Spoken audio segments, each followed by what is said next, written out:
Hier soir, 3 avions cargo russes Ilyushin Il-76 ont atterri à l'aéroport international Imam Khomeini de Téhéran. Les 3 vols provenaient de Russie. Les 3 ont traversé l'espace aérien turc. Et la Turquie a laissé chacun d'eux passer sans dire un mot. C'est pas la première fois. Les données de suivi des vols des 10 derniers jours montrent un schéma impossible à ignorer. Depuis le 1er mars, lorsque l'opération Epic Fury a commencé, au moins 47 vols cargo militaires russes ont transité par l'espace aérien turc en direction de l'Iran. Cela représente une moyenne de près de 5 vols par jour. Chacun d'eux transportait des armes, des munitions et des systèmes militaires destinés à la machine de guerre iranienne. Et les États-Unis ne peuvent absolument rien faire pour l'arrêter. Voici ce que nous savons. Les plateformes de suivi des vols, notamment Flight Radar 24 et ADSB Exchange, ont documenté des dizaines de vols cargo russes. Ces vols ont traversé l'espace aérien turc entre le 1 mai et le 9 mars 2026. Les appareils sont presque exclusivement des avions de transport lourd Ilyushin Il-76 exploités par l'armée de l'air russe. L'Ilyushin Il-76 est un avion de transport stratégique à 4 moteurs, conçu à l'époque soviétique. Il peut transporter jusqu'à 50 tonnes de cargaison sur une distance de 4000 km sans ravitaillement. C'est suffisamment d'espace pour transporter des lanceurs de missiles démontés, des obus d'artillerie palettisés, des missiles antiaériens, des systèmes de communication et de l'équipement de guerre électronique.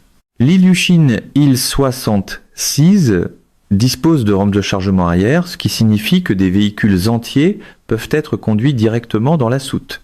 Et maintenant, il déplace des armes vers l'Iran à un rythme que les États-Unis ne peuvent ni égaler ni intercepter. La plupart des gens supposent que l'espace aérien de l'OTAN est interdit aux vols militaires russes. En réalité, la Turquie contrôle la 2e plus grande armée de l'OTAN. Et Ankara ne rend de compte à personne lorsqu'il s'agit de son propre espace aérien national. Le contrôle aérien turc a autorisé chacun de ces vols. Aucun retard, aucun refus, aucune inspection. La trajectoire de vol est constante. Les avions cargo russes décollent de bases aériennes dans le sud de la Russie, entrent dans l'espace aérien turc au-dessus de la mer Noire, traversent toute la Turquie du nord au sud, puis atterrissent à Téhéran en quelques heures. Le trajet complet prend entre 4 et 6 heures. C'est plus rapide que n'importe quelle route maritime. C'est plus sûr que n'importe quel convoi terrestre. Et c'est complètement immunisé contre une interdiction israélienne ou américaine, parce que abattre un avion au-dessus du territoire de l'OTAN déclencherait l'article 5. Israël le sait, les États-Unis le savent, et la Turquie sait qu'ils le savent. Le calcul politique derrière la décision de la Turquie, c'est ce qui transforme cette histoire logistique en séisme stratégique. Le président turc Recep Tayyip Erdoğan a passé la dernière décennie à positionner la Turquie comme une puissance indépendante de médiation entre l'Est et l'Ouest. Il achète des systèmes de défense aérienne russes Squadron tout en restant membre de l'OTAN. Il sert de médiateur dans des accords céréaliers entre la Russie et l'Ukraine tout en vendant des drones à Kiev. Il accueille la direction du Hamas à Istanbul tout en maintenant des liens avec Israël. Cette guerre n'est pas différente.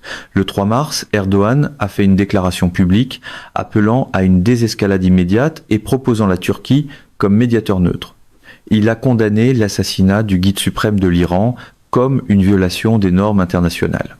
Il n'a pas condamné les frappes de missiles iraniennes contre les forces américaines.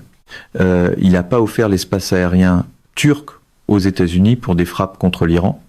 Et il n'a pas fermé l'espace aérien turc aux vols cargo militaires russes. C'est pas de la neutralité. C'est une inclinaison calculée vers l'axe Russie-Iran. Maintenant, regardez ce qui est transporté par ce corridor.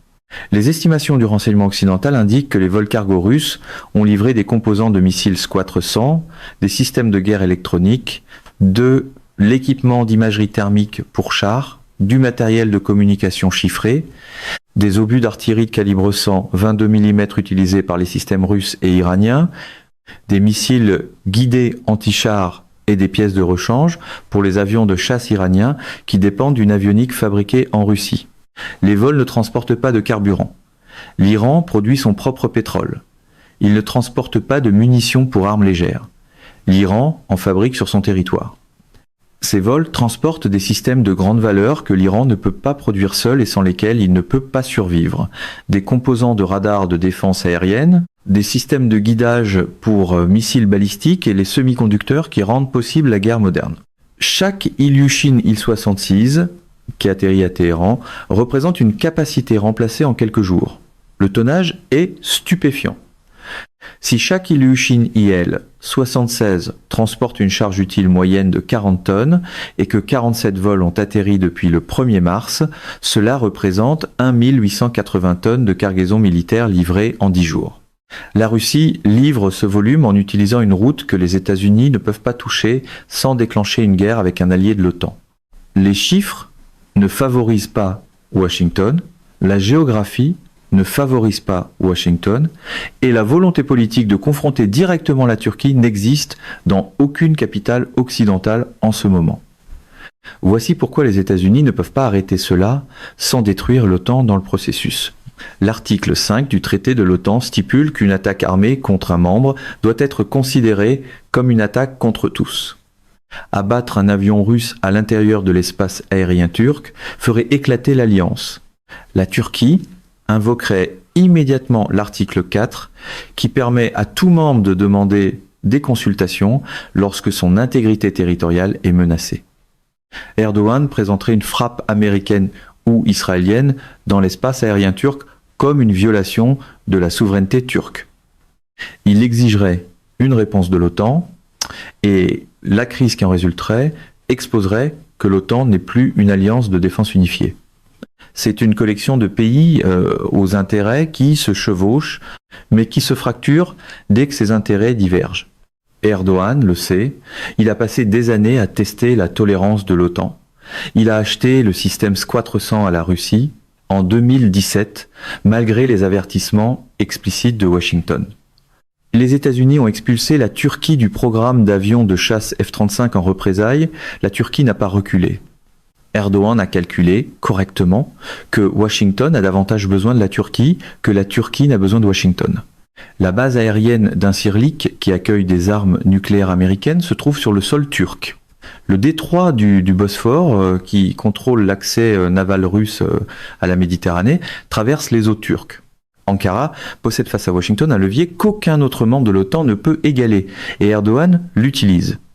Voici ce qui s'est passé lorsque des responsables américains ont tenté d'aborder cette question en privé.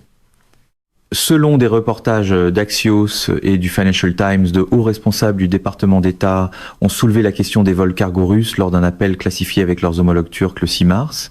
La position américaine était simple. Ces vols prolongent la guerre. Ils permettent des frappes iraniennes qui ont tué des militaires américains. La Turquie, en tant qu'alliée de l'OTAN, devrait fermer son espace aérien aux avions militaires russes. La réponse turque a été brutale. La Turquie ne reconnaît aucune obligation d'appliquer les objectifs militaires américains. L'espace aérien turc est souverain et Ankara ne sacrifiera pas son autonomie stratégique pour servir les objectifs de guerre de Washington. L'appel s'est terminé sans accord, aucune réunion de suivi n'a été planifiée et les vols ont continué. Le 8 mars, 2 autres Ilyushin Il-76 ont transité par l'espace aérien turc. Le 9 mars, 3 autres. La Turquie ne le cache pas. Elle le diffuse comme une démonstration d'indépendance. La réponse israélienne a été encore plus désespérée. Le ministre israélien de la Défense, Yoav Gallant, aurait proposé un plan pour intercepter les vols cargo russes au-dessus des eaux internationales avant qu'ils n'atteignent l'espace aérien turc. Le plan impliquait des chasseurs furtifs F-35, identifiant les Ilyushin Il-76 par leur signature radar et les forçant à se dérouter. La proposition a été rejetée en quelques heures. Des responsables américains ont dit à Gallant qu'intercepter des avions militaires russes dans l'espace aérien international serait traité par Moscou comme un acte de guerre. La proposition de Gallant a été enterrée sur le champ et les vols ont continué. La plupart des gens pensent que l'OTAN est une alliance militaire bâtie sur des valeurs communes. En réalité, c'est un partenariat transactionnel maintenu par des intérêts qui se chevauchent et qui s'effondrent dès que ces intérêts entrent en conflit. Les intérêts de la Turquie ne s'alignent pas avec une campagne militaire américaine prolongée contre l'Iran. Erdogan voit une occasion dans des États-Unis affaiblis et embourbés au Moyen-Orient. La Turquie importe du gaz naturel de Russie. La Turquie vend des biens industriels à l'Iran. Chaque vol cargo russe traversant l'espace aérien turc est un message à Washington. L'époque de la domination américaine incontestée sur l'OTAN est terminée. Maintenant, considérez les implications plus larges pour la coalition. La Chine déplace des armes par le détroit d'Ormuz sur des navires que la marine américaine n'interceptera pas. La Russie expédie des armes par la mer Caspienne au moyen de routes que les forces américaines ne peuvent pas atteindre. Le Pakistan agit comme intermédiaire chinois pour les transferts d'armes. Et maintenant, la Turquie, membre de l'OTAN depuis 1952, fournit un corridor aérien qui rend pratiquement caduque toute la stratégie occidentale d'embargo. L'Iran est réapprovisionné plus rapidement qu'il n'est affaibli. Les vagues de missiles n'ont pas cessé. Le corps des gardiens de la révolution islamique, le CGRI, lance toujours des frappes. Et chaque tonne de cargaison russe qui atterrit à Téhéran prolonge d'une semaine de plus la capacité de l'Iran à soutenir ses opérations. Depuis le 1er mars, au moins 47 avions cargo russes Ilyushin-Il, 76 ont transité par l'espace aérien turc et livré environ 1880 tonnes d'armes à l'Iran. Le président turc Erdogan a refusé les demandes américaines de fermer le corridor. Les propositions israéliennes visant à intercepter les vols ont été rejetées par Washington comme étant trop dangereuses. Les vols continuent, la cargaison atterrit et il n'existe aucune réponse occidentale capable de l'arrêter sans fracturer toute l'alliance. Depuis le 1er mars, au moins 47 avions cargo russes Ilyushin-Il, 76 ont transité par l'espace aérien turc et livré environ 1880 tonnes d'armes et d'équipements militaires à l'Iran. La proposition du ministre israélien de la Défense Yoav Gallant visant à intercepter les vols a été rejetée par Washington en quelques heures. La Turquie fournit un pont aérien que ni les États-Unis ni Israël ne peuvent fermer sans déclencher l'article 5 et fracturer toute l'alliance de l'OTAN. La Russie réapprovisionne l'Iran à un rythme de 5 vols par jour par un corridor situé à l'intérieur de l'espace aérien de l'OTAN. Et il n'existe aucune réponse occidentale capable de l'arrêter. Ce n'est pas un problème logistique. C'est une crise stratégique qui expose les limites de la puissance américaine lorsqu'un allié de l'OTAN décide que ses intérêts divergent des objectifs de guerre de Washington. Mesdames et messieurs, notre émission d'aujourd'hui s'arrête ici. Nous vous invitons à partager votre avis personnel dans la section des commentaires ci-dessous. Perspective politique vous salue et vous donne rendez-vous très bientôt.